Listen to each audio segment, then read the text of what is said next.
binabasa talaga after transplant kasi yung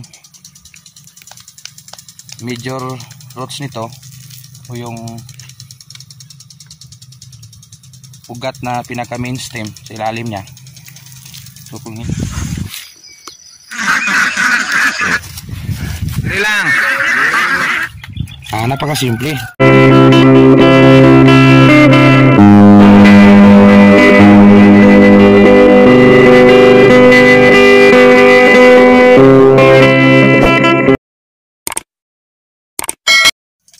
Sakto afternoon mga kasakto.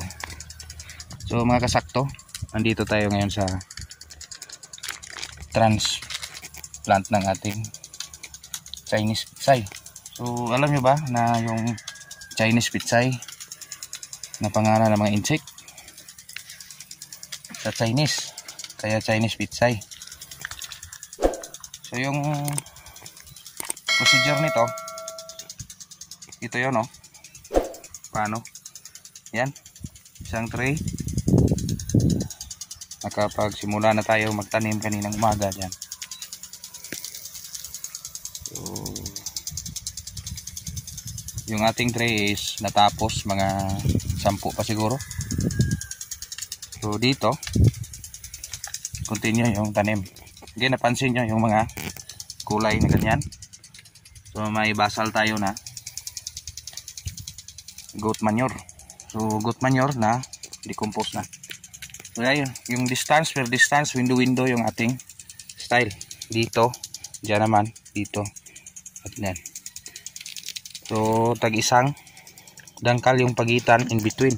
So dito naman is 2 sa next row. So bakit ba ginanito natin? So yung target sana nito is yung kama.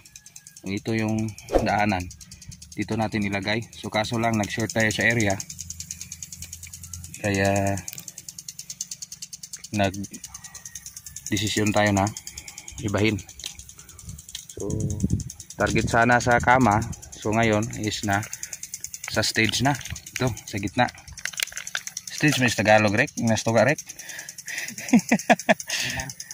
Ito kasi yung import namin guys. Galing ito ng ibang lugar, nagtatanim din ng gulay. So based on my experience, sa experience namin dito, talagang binabasa talaga after transplant kasi yung major roots nito o yung ugat na pinaka main stem sa ilalim niya.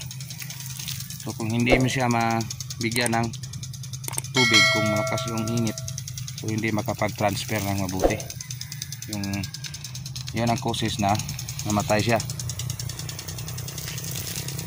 So sa pag-transfer naman, yung procedure kailangan malinis at basang-basa yung area.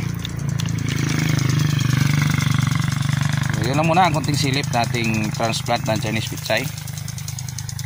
At next siguro mag-upload tayo nito is yung pakain na. Unang pakain kung sigurado na itong mabuhay. Salamat, Insakto TV.